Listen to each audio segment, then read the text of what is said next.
أعوذ بالله من الشيطان الرجيم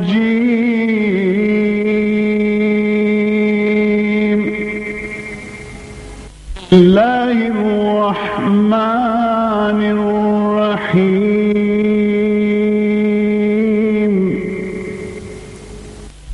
ساری جنت میں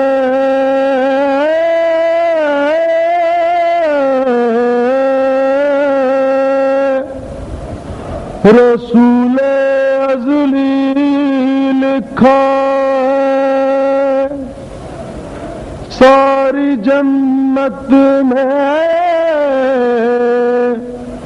رسول ازلی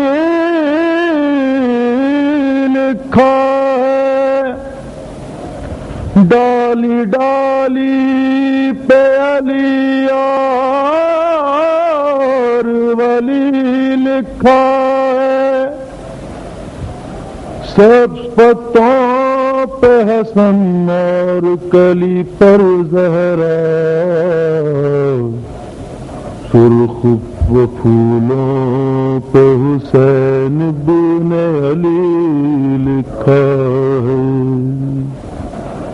ساری جنت میں رسول ازلی لکھا ہے، ڈالی ڈالی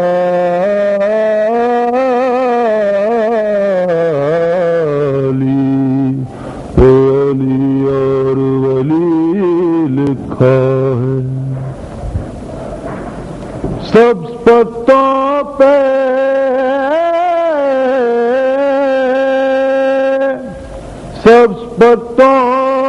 حسن اور کلی پر زہرا، سرخ پھولوں پہ حسین بن علی لکھا۔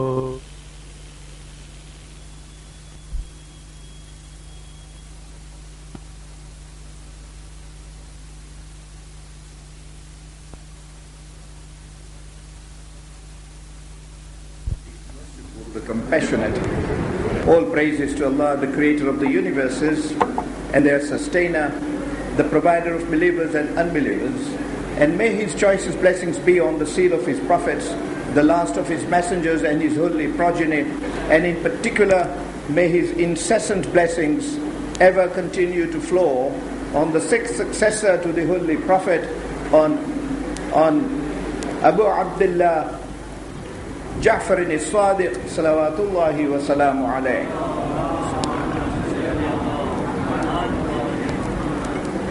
We had set aside our discussions for this evening on the contributions of Imam Ja'far al-Sadiq alayhi salam to the scientific advancement of mankind.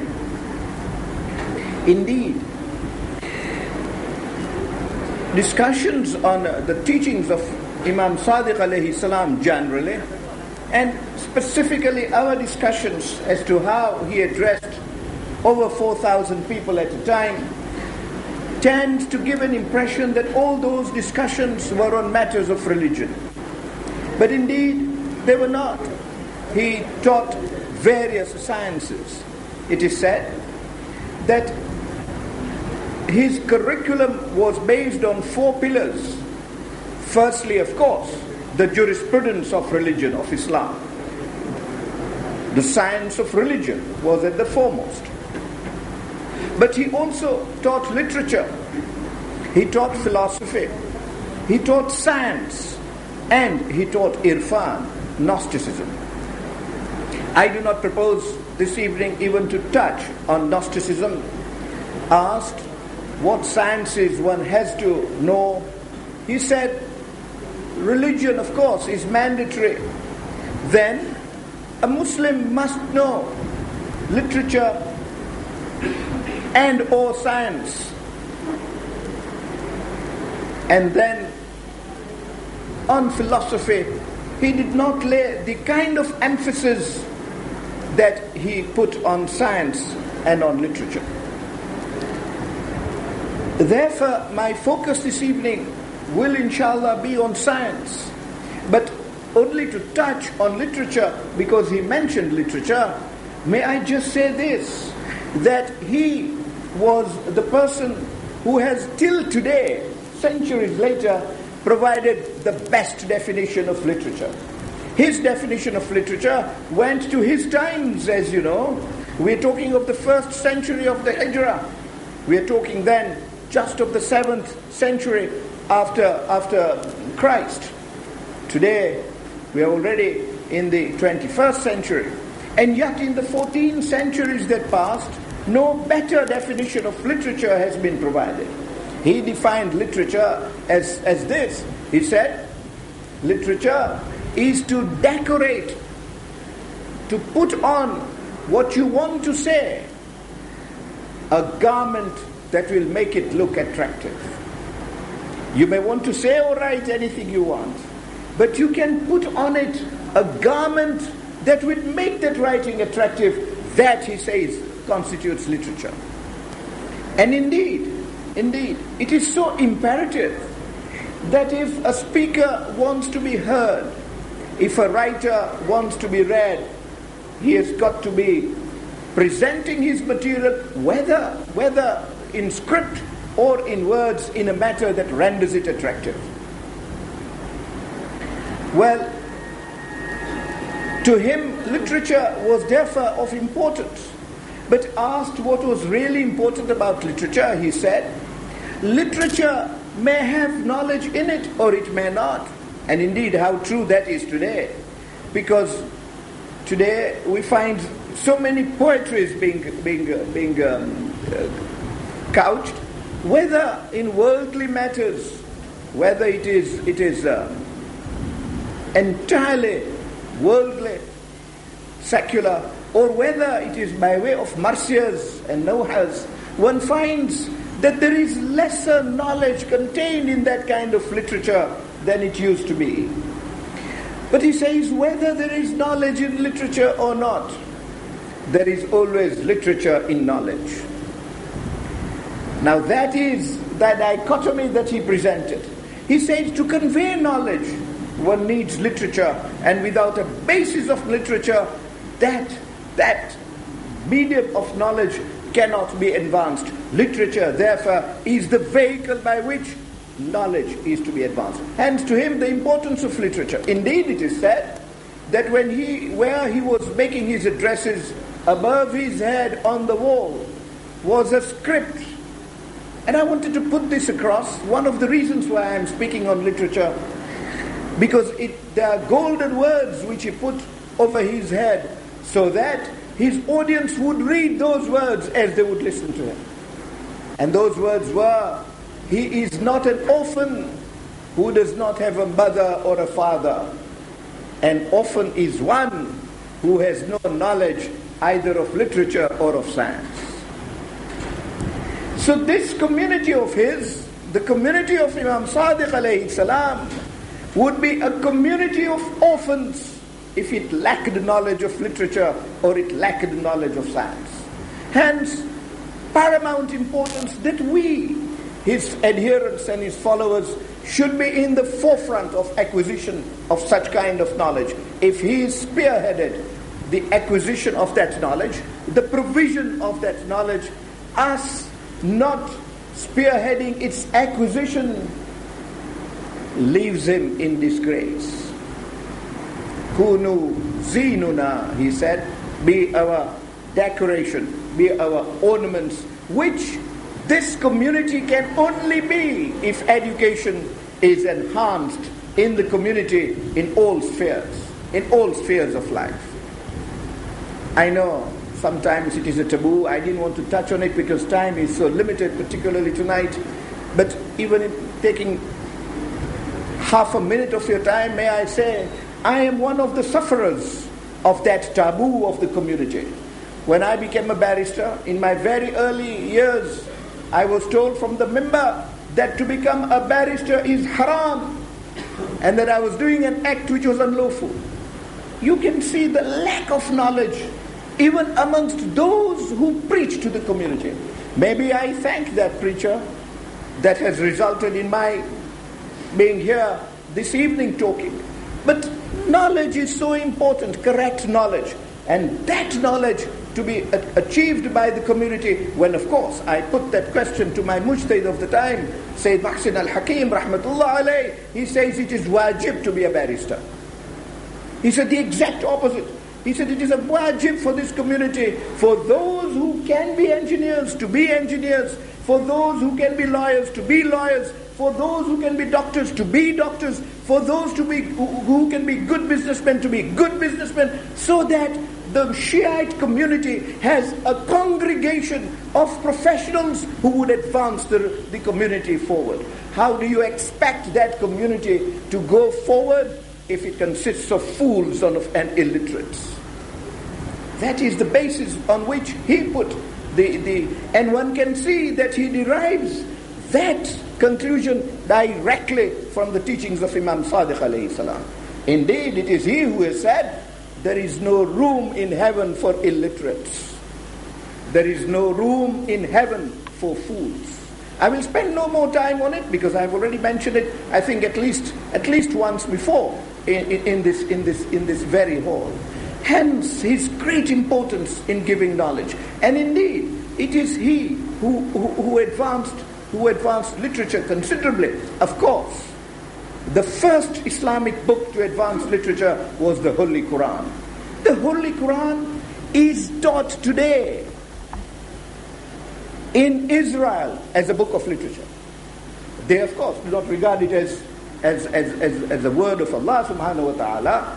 Whether they do or do not, they teach the book as a book of literature. And another book that is taught, and is taught today in the University of Baghdad as a book of literature, is Nahjul Balagha. And a third book that is today taught in universities, Arabic universities, including Al-Azhar, as a book of literature, is Sahifa Kamila. And indeed, there is beautiful literature that flows in those books. And our Imam Sadiq alayhi salam in his writings, in his letters throughout, advanced the cause of literature. False is the claim that literature was advanced during that period of Imam Sadiq alayhi salam because the Abbasid Caliphs wanted to advance literature. The majority of Abbasid Caliphs hardly could lead literature. And we have seen yesterday what Al-Mansur was, what Abbas al-Safa was. They were cruel tyrants and despots. Indeed, there were a few, I agree, of the 37 Abbasid Caliphs, there were a few who were interested in literature and in advancement of knowledge. But even for those, I am not sure what their true motives were. But the A'immah alayhimus salam were pushing on literature because, as the Imam alayhi salam says, that there can be no knowledge. There may be no knowledge in literature, but there may be no knowledge in literature, but there can be no knowledge without literature. Hence the importance of it. And Quran, as I said, beautiful book of literature. The Arabs of the time were erudite in poetry, not in prose. Quran was the first book of prose that they received, and which constituted their written prose literature. And then, of course, followed the sermons of the A'immah alayhimus salam, which constituted further prose for them, and from which they were able to advance. You in India are so fortunate because you are multilingual. Hence, variety of literature is available to you. Literature that is ancient and pristine like Sanskrit, literature in Arabic, literature in Urdu, literature in Hindi, literature in English. That literature that the wealth of civilization of this subcontinent makes you affluent in must not be allowed to be wasted. Must not be allowed to be wasted. And one group of people who have a duty to flood themselves with their knowledge is the community of the Shias of the sixth Imam alayhi salam. The other branch on which I just want to touch, a matter of 1 or 2 minutes and move on, is history. He, Imam Sadiq alayhi salam, was the first scholar, and this is unanimously accepted, was the first scholar who said that history must be a work of scrutiny. Historical writings must be scrutinized so that fact is removed from fiction. Alas, even today, depending upon what channel you listen to, you sometimes listen to more fiction than fact. You listen to a piece of news and you know it is garbled, it is slanted, and there is so much fiction in it than fact. But the fact that no history is worthy of its name except if it is purely factual and has no element of fiction on it was first taught by Imam Sadiq alayhi salam. Indeed, he is the one who put forward that word tariq. Today the teaching of history is the teaching of tariq. That word first came from him, emphasizing the serenity of that tariq. Asked what knowledge was, he said knowledge is anything you learn. It is a mistake to say that we will not learn from the University of Israel. It's a mistake to say we will not learn from Western universities or the University of China for that matter. The Holy Prophet said, obtain your knowledge even if you get it in China. These are holy words from him. So the Imam alayhi salam taught that anything that you can learn is knowledge. And knowledge, he said, is a sine qua non to the development of belief. I will come to this inshallah at the end of the majlis again, but let me touch on it now. He said that you cannot be a true believer of Allah subhanahu wa ta'ala without knowledge, because knowledge it is that gives you the substratum of faith. Faith without knowledge is blind, but faith with knowledge leads you to Sirat al-Mustaqim. Indeed, the prayer of Anbiya as set out in Quran is, Rabbi zidni ilma, O Allah, increase my knowledge, enhance my knowledge. Nothing today into the zeros keep adding, and now unless you talk in terms of billions perhaps, you are not a rich man. Analogous is the argument to understand his answer on knowledge. But he went beyond. He said knowledge has no limit. The more you get, the more you discover that you do not have knowledge. He is a fool and is ignorant who professes to be knowledgeable. Because the knowledgeable person, in his endeavors to obtain more knowledge, only finds that he knew so little when he thought he knew so much. Because there is so much more to obtain. Indeed, he put it so emphatically. He said, if you lived 1,000 years and spent all that time learning and acquiring knowledge, even then you would not obtain as much knowledge as there is to obtain in this world, let alone the other worlds. When he said, let alone the other worlds, he had earlier criticized men for not having made efforts to learn. He said 500,000 years man was on the earth and he did so little to learn. He did not even learn how to help himself. Ultimately, he learned how to make fire.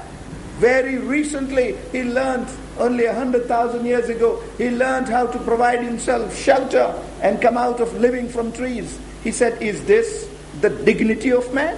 As he put it. Is this the dignity of man? In other words, undignified is that man who lacks knowledge. Not the one who lacks money, but the one who lacks knowledge.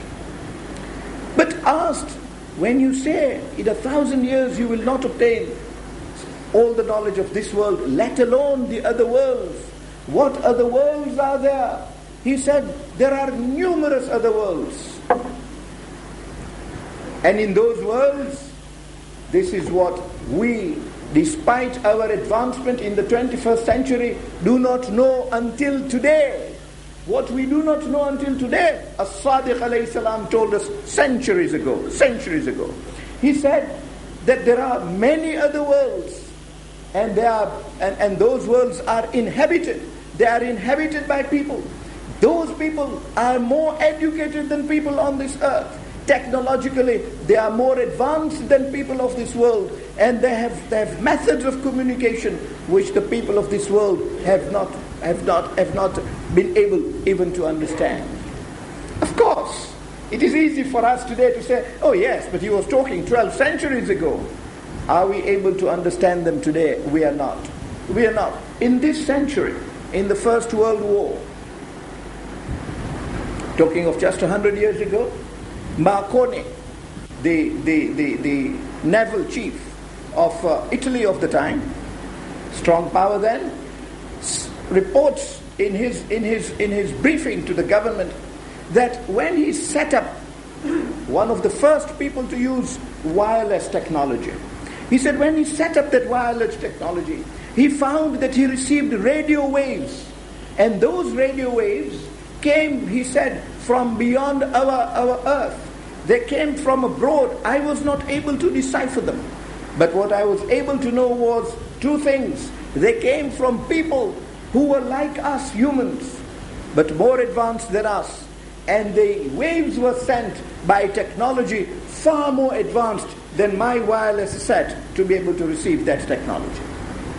So it is only then that we were able firstly to know that such beings exist. Imam Sadiq alayhi salam talked to us about them centuries ago.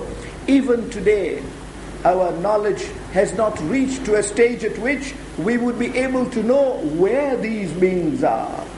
Alas, that Imam Sadiq alayhi salam was not asked about that. But then, the knowledge of the people of that time was such, they may not have comprehended what he said. And his grandfather had said, talk to people to the extent of the knowledge they have to be able to understand you, otherwise you will confuse them. So he put a halt there. But today we are in this dilemma. We have what we call UFOs, unidentified foreign objects as we call them. And these UFOs are noticed in civilized world. They appear all over.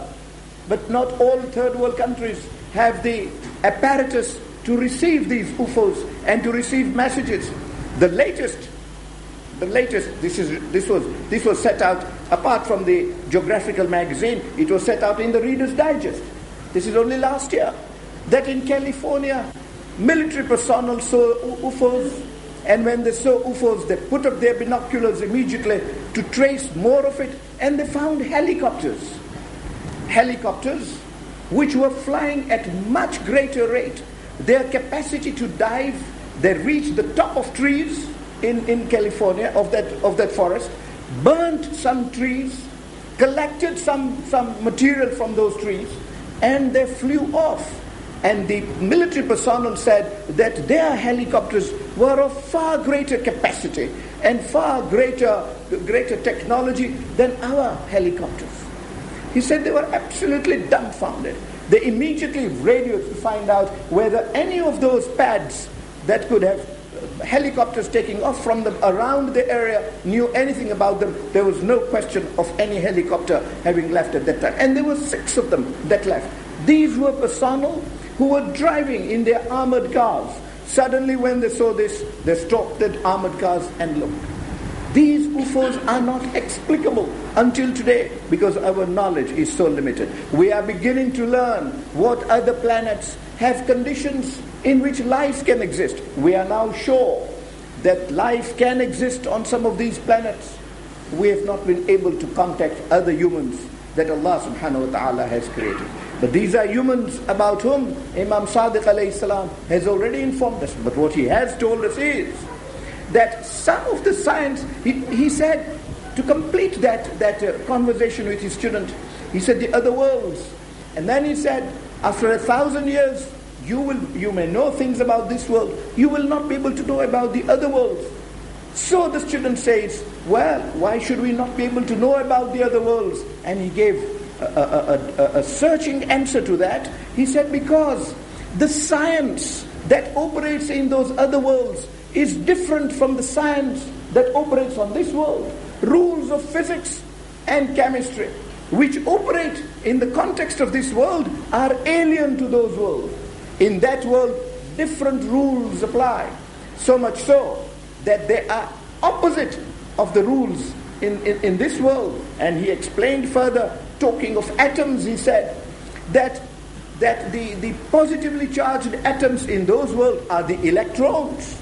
The negatively charged are the protons. Just the opposite of the situation in this world. And hence, when we are there, we are totally confused. We go off the track altogether. He said, for example, on the law of Archimedes we know that a heavy object put in water will sink and will lose weight. But in those places, a heavy object put in water will gain weight. So it is exactly the opposite. Hence, he said, when we are in those other worlds, we will have to learn to learn. And when we have learned to learn, we will be able to start learning about the conditions that operate in those places. People immediately said, this theory of a Sadiq is inexplicable. Indeed, the leading philosopher of Isfahan said, no, this is not true. Today we know that what Imam Sadiq alayhi salam said was absolutely correct. Today we know that as there is matter, there is antimatter, and the person who made the discovery only half a century ago, it is Einstein. Einstein who came out with that discovery, that whilst there is matter, there is antimatter, and antimatter can totally destroy matter. Hence the fear we have that an attack from another planet can totally destroy our planet, and we need to safeguard it. Our missiles, our intercontinental ballistic missiles will not avail us at that stage. Well, Imam did not see the need to take us into all those details, but he opened our vista that when Allah says that He is Rabbul Alameen, there are alams, in plural, alameen. It is not only, an alam is not only the earth. The earth is just the earth. It is our solar system entire that we would call an alam. And he said, Allah says there are alameen. Imam Sadiq alayhi salam asked about it. He said, indeed, there are alameen, and there are different alams apart from our own. The Arabs of the time laughed it off, saying, how can that be true? How can that be true? And for centuries it was not accepted that there are universes apart from our universe, because to us universe is just what we have. But it is a shame that we should be thinking so, because at first we thought that the universe is just our earth. We gradually came to know that there is the entire system. Now we know that there are not only 8 planets, there is a 9th planet. We are now told that there are semblance of a 10th planet being in existence. Until today, we do not even know our own solar system and how it works. For ages, we did not know our Earth either. I'm rushing on to say this. We did not know our Earth either. And perhaps I have touched on this in our discussions on Yasin, talking about how the night and day are formed. Men for centuries did not know that the earth rotates on its axis. That was a taboo. Imam Sadiq alayhi salam said that the earth rotates on its axis. And when he said this, there were ulama, students, in his own class who opposed it.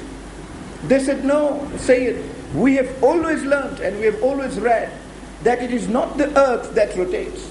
It is the sun that moves round the earth. Now, this of course was known was known to be the case for centuries. That was the belief for centuries, that it is the sun. And that was only because one sees the sun rise from the east, reach the zenith, set from the west. One does not see the earth moving. And hence the belief always was that the earth does not move, does not rotate at all. Indeed, when Galileo, and we are going back now to what? To the 17th century. The Imam alayhi salam said it ages ago in the 6th century. In the 17th century, 11 centuries later, when Galileo said exactly that, and thanks to Imam Sadiq alayhi salam that he was able to say it, he said it entirely because Imam Sadiq alayhi salam had already said it. It was a consequence, it was a follow-up of that theory already put forward by Imam Sadiq alayhi salam. And thanks to those classes that he was running, in those classes people were making notes. And indeed he gave books for studying. And if the books were few and the students were more, and there were no Xerox centers of Bombay at that time in Medina, he would have scribes. The scribes would sit and copy out the book. And those copies would then be distributed and discussion would follow. Indeed, it is said, he even had a small laboratory. Because he said it was not possible to teach science without laboratory. So he even had a small laboratory.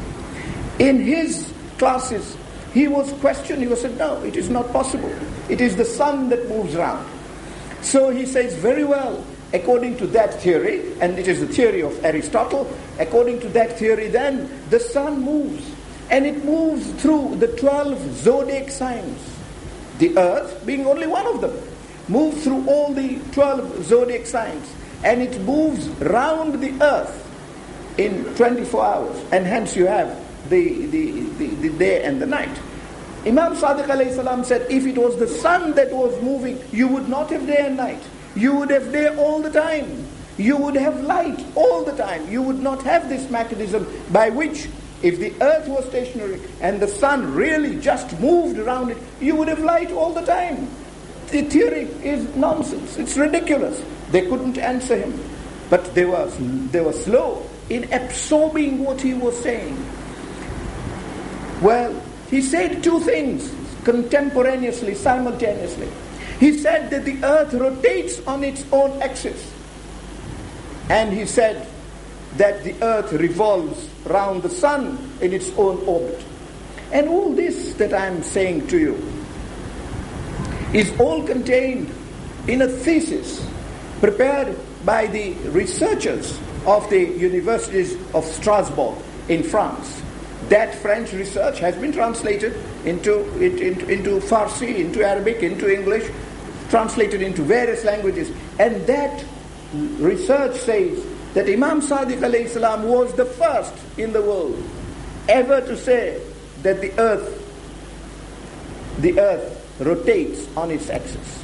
I, of course, differ drastically from the researchers, because the researchers look at Imam Sadiq alayhi salam as a scholar, as a scientist. Indeed, they look at him as a scientist and examine his theories as a scientist.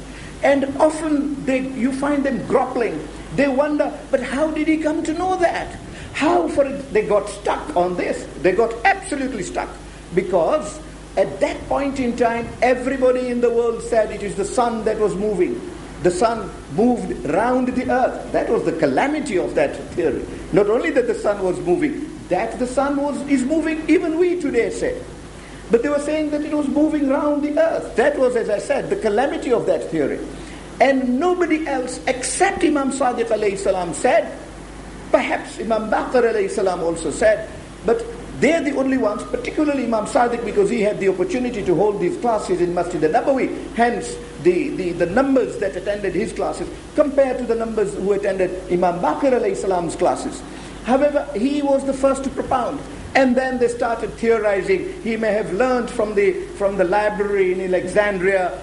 Plato didn't say that. Aristotle, they said exactly opposite. Indeed, we know this, apart from the researchers, we know this, that when Galileo, and this is 17th century, first stood up and said that there are all these planets, thanks to Imam Sadiq alayhi salam that he was able to say that there are all these planets, and they move round the sun. And the earth also moves round the sun. He was called upon in the Inquisition. The Catholic Church, powerful as it is, called him over and said, you are committing heresy. How can you say that the earth is moving around the sun? It is a heresy, and we will execute you in public. We will hang you in public for saying a thing like that. The one religion that always said, make research and say what you want to say, was Islam. It always encouraged people to make more research and to learn more. And if in that process they said things that were heretical, except for certain people, who call themselves greater Muslims of today, and they've called them greater Muslims for a while, say for those people, the majority of the Muslims do not call you a heretic only because you put forward a scientific theory inconsistent with their beliefs. So long as you do not touch Tawheed and Nubuwwah. Well, Galileo, as I said, he had to apologize. And for the rest of his life, he did not say that the earth moves around the sun. What is puzzling the researchers of Strasbourg is, how did Imam Sadiq alayhi salam come to know that? My answer is very simple. I say you will not know because you are not opening up your eyes. You call yourself researchers, but you have not come to realize that as-Sadiq was a hujjatullahi fi ardih. He was one sent by Allah, and that knowledge that he was disseminating was ilm ladunni, acquired directly from Allah without going to the University of Alexandria or the Library of Alexandria. There is no evidence that he ever traveled to Alexandria or acquired any knowledge from there. Indeed, if there was knowledge in that library, there would be people saying that sort of thing also. But nobody said that from as-Sadiq up to Galileo, and this is what happened to Galileo. Today we know that those planets exist and they move round the earth. We also know that in that process, each has its own orbit. We now know that those orbits are not circular, they are elliptical, and they have been kept elliptical so that the law of gravitation acts. Imam Sadiq alayhi salam explained that vis-a-vis the rotation of the earth, and explained how therefore as the earth rotates on its axis and revolves round the sun, there is a portion of the earth facing the sun which has day, there is a portion of the earth blocked from the sun which has the night. And then in explaining, because the students asked this, how that orbit acts, he explained, and pardon me, but the students who are sitting here and those who know science will understand this, because time does not permit to explain those principles in detail. He explained to those students both the principle of centrifugal force and the principle of centripetal force, and how those two forces, the centrifugal force acting on its own, pushing things away, and the centripetal force pulling the object towards the gravitational pull, keeps the object on its orbit so that it does not move away from its orbit at any time at all. Principles which took us centuries to know. Imam Sadiq alayhi salam, as exceeded by the French researchers, explained to his audience centuries ago and told Muslims to understand these things so that they can worship Allah subhanahu wa ta'ala better than they do. But I made a point that when Galileo was able to say that these planets move round, how was he able to say? Before I answer that question, can I pose another question? That if this theory that the earth rotates on its axis is such a taboo, Imam Sadiq alayhi salam said it, people wouldn't accept it, and didn't accept it even when Galileo said it. How is it that today we accept it so clearly? Today times have changed. Now we have been able to send spacecrafts. So long as spacecrafts were within certain areas of the world, and indeed because the earth rotates and the other planets rotates, our spacecrafts also rotate on their axis. So there is a rotation. That rotation stopped them from seeing the earth rotating. But when the satellites started landing on moon, particularly on Mercury and on Venus, then they were able to pose their telescopes straight on earth to study the earth, and the result of the study of the astronauts, current astronauts, last decade or two, is surely that they are able to see the earth rotating on its axis, and at what speed it rotates, and it rotates in an anti-clockwise way. Photographs have been taken of them and sent down to us on earth. This is how today we are sure that what as-Sadiq alayhi salam taught centuries ago was sound science, was not a theory. Well, the earth and those planets. All that became possible because Galileo said, although he was to be hanged for it, to be executed for it, and ultimately other scientists, the Protestant scientists took it over. Scientists in Denmark took over that theory because the Italians were Catholics. They wouldn't let Galileo say that. But Denmark was a Protestant country. So they gave liberty to their scientists. Austria came forward and they made further advances on these theories. Galileo said that through his telescope, he was able to see these planets. Well, how was this telescope made? Thanks to Imam Sadiq alayhi salam, that telescopes came to be made at all. Because it is Imam Sadiq alayhi salam, he was indeed the first. He was the first to propound this theory on reflection of light. He it is who said that if rays of light are reflected into our eyes, and the student said, no, we know the opposite. We know that it is our eyes that reflect rays. Again, based on those words, Nurul Absar, the light of the eyes. But the light of the eyes is metaphorical. His students didn't realize that it was purely metaphorical. He explained it to them that is purely metaphorical. The reality is that rays of light get into our eyes, then we are able to see. Beautiful principle of optics elucidated in those classes. So they said, but how is it that we have believed otherwise all this time? He said, it doesn't matter what we believed all this time. If it was wrong, it was wrong. And it is wrong for this reason. But that if that was true, if it is our eyes that emit rays from which we are able to see, we would be able to see things in darkness.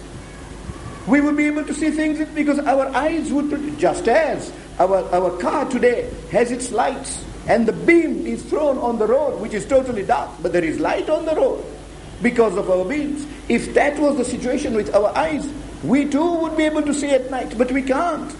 And we can only see luminous objects because non-luminous objects don't produce rays of light.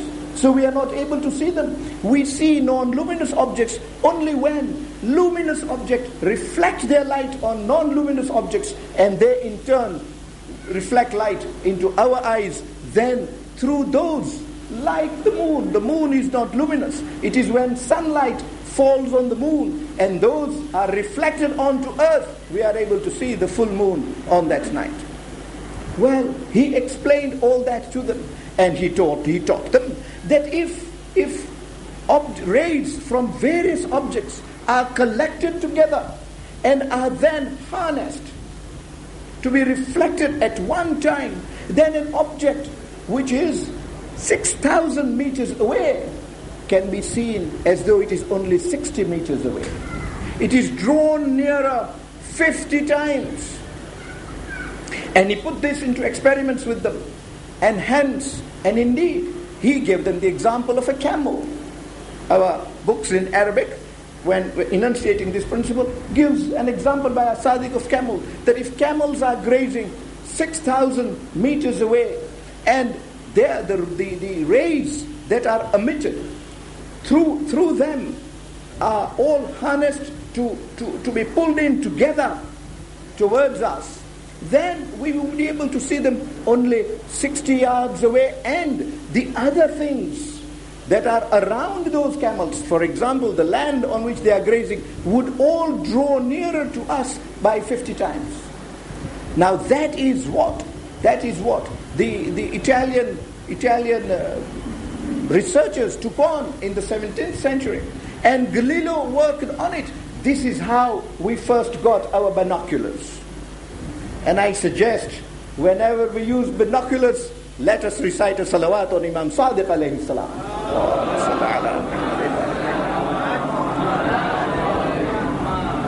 But for him, we would not have had those binoculars. Because we got those binoculars, Galileo then said, I can augment this, I can magnify this.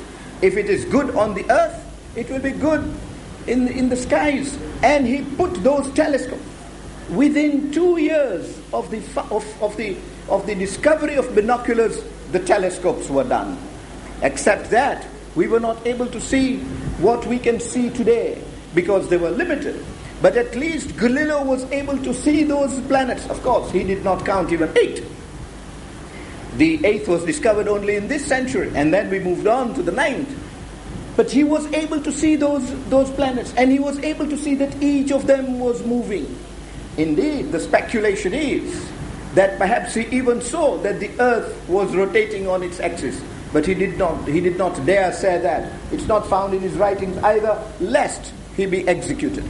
So he was able to see those, and for the first time you had a worldly person other than As-Sadiq alayhi salam saying, indeed these planets exist and they all move round the earth, which meant that the Council of Inquisition prosecuted Galileo for saying it, and other researchers took over that theory. That theory becomes true today. But today we know another thing that As-Sadiq told us centuries ago. He said that there are many stars that we do not know of.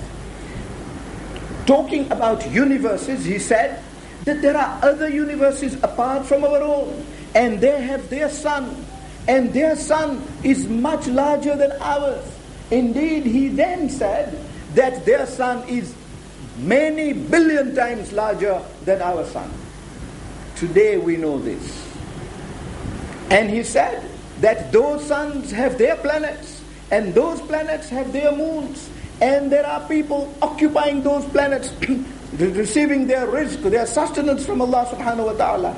They live in their worlds and conduct their lives.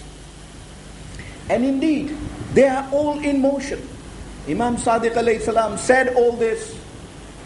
Who was there to respond? Now we know today that there are those stars, and they emit light. In size, they are billions of times, 10 billion times larger than our sun. Indeed, Einstein was proved wrong in that respect. Einstein said that the diameter of the universe is 3 billion light years. Today we know that these stars that Imam Sadiq alayhi salam was talking about extend to 10 billion light years from us. So the diameter of the world is at least 10 billion light years. Tabarakallahu ahsanul khaliqeen. He alone knows how to create. Huwal khallaqul alim. He alone knows how to keep all these planets hanging in space, sustain them, keep them in proper repair, and sustain even the living beings who live on these planets and on these earths. Today we know that these stars exist, and they are called causes. And these causes far brighter than our own stars by a billion times. Indeed, now we know that perhaps our sun is the smallest of the sun in all the solar systems. For years, I think I said this when we were discussing Yasin, when I was at school learning geography, just perhaps 50 years ago, I was told that the sun is stationary. It is only the earth that moves. The sun does not move at all.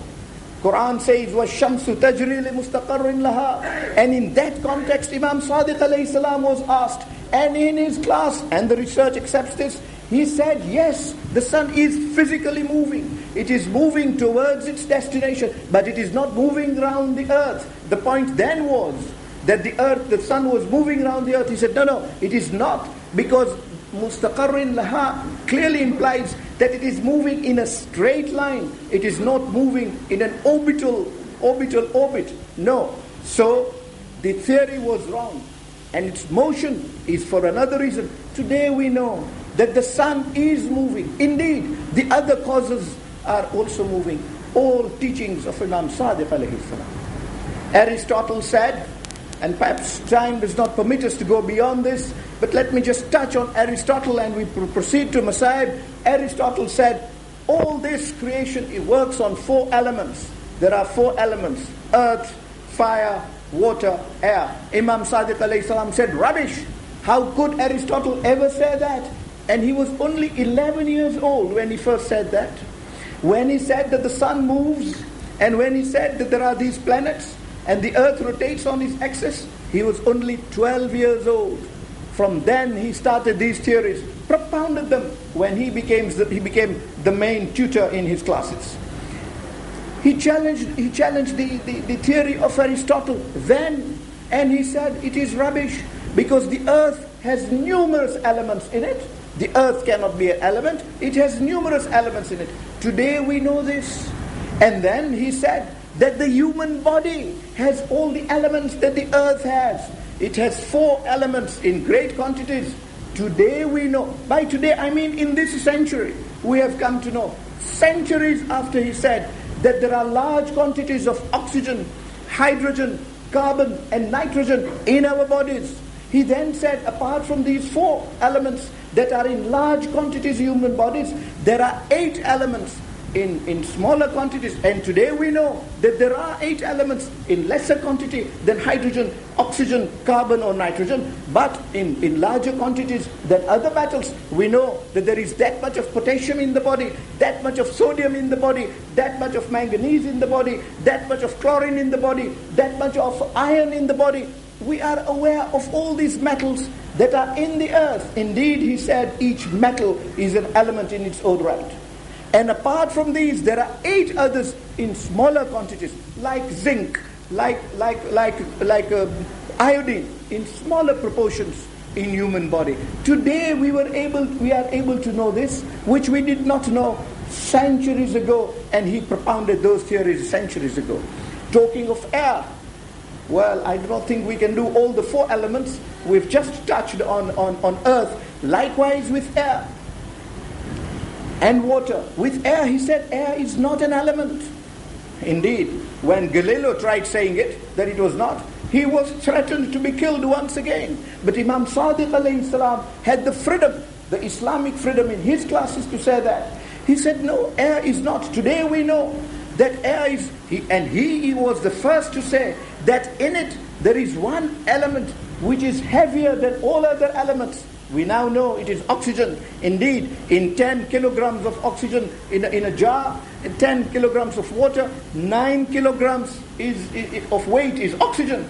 Although hydrogen is twice in volume, H2O as you know, twice in volume than oxygen. But it's only 1 kilogram. Oxygen is heavier. But he says that, and oxygen is the life-supporting gas. But he said, Allah had mixed other gases also, because one thing about oxygen is that it is heavy. The second thing is that it alights on fire any combustible thing. If we were to breathe, if humans were to breathe only oxygen, our organs would be on fire in no time. Oxygen would set them on fire. But it is the other gases that we also need to absorb. As we inhale those other gases, they counterbalance the combustible property of oxygen, maintain that balance. We are able to benefit from oxygen without taking any of its harms. Carbon monoxide is then released. But if oxygen were to be on its own, Imam Sadiq alayhi salam says, then a good bit of it would be in the world. It would be on the earth because of its weight. Other gases would then be above, like helium, like nitrogen, would be floating around. We would die because we would be killed by the combustible property of oxygen. Plants would die because they would get no carbon monoxide at all. Hence, air is not an element. There are elements within air, and likewise with water. Indeed, he said, the researchers are not able to see how he knew about hydrogen and oxygen, because until today we are not able to get pure hydrogen except through electricity in laboratories. And the strong combustible property of hydrogen causes explosions, hence the importance of hydrogen bomb today. And it is when oxygen was extracted separately from water in laboratories that men came to know the true combustible property of oxygen. Einstein made his discoveries resulting in the atomic bomb. He says, and I conclude on this, Imam Sadiq alayhi salam says, all this is important to study, because when one studies all this, one recognizes Allah subhanahu wa ta'ala. He says, ignorant is the human being. Ignorant is the human being. Indeed, he is like a beast. He quotes Quran which says, وَهُمْ كَالْأَنْعَامِ أَوْ أَذَلَّ. They are like beasts, or worse than beasts, who do not believe in Allah subhanahu wa ta'ala. He says, look at the birds. 35,000 feet high, receiving sustenance. Look at the fish, miles underneath ocean, receiving sustenance. Look at the bear pole, living in the severe cold, receiving maintenance. Look at the camel, living in the severe droughts of the deserts, receiving sustenance. How could all this be set aside without there being that Allah? And indeed, this notion of attacking Allah and not following Him remained over the times. Grace of Allah, that there were always been times, there always been people who opposed those who opposed Allah subhanahu wa ta'ala. And the greatest of that opposition was indeed in Karbala. In Karbala, like the birds and the fish, you had the little children making their contribution, whom we will talk about. And indeed, you had the aged who made their contribution. Tonight, one of the personalities we normally remember is Muslim ibn Awsaja, 85 years old, says to Hussein, "Oh Hussein, if you are going to Karbala, I surely will come with you." Set out from Kufa. He was one of those who had written a letter to Imam Hussein to come over to Kufa. Muslim ibn Awsaja set out. And at that age, Imam Hussein, on the night of Ashura, says, "Muslim, we have been good friends, yes. But that did not mean, it was not a condition of that friendship that at this age you should come over to help me." Habib had already been called over, you remember. Muslim said, "Oh Hussein, I will die on you tomorrow.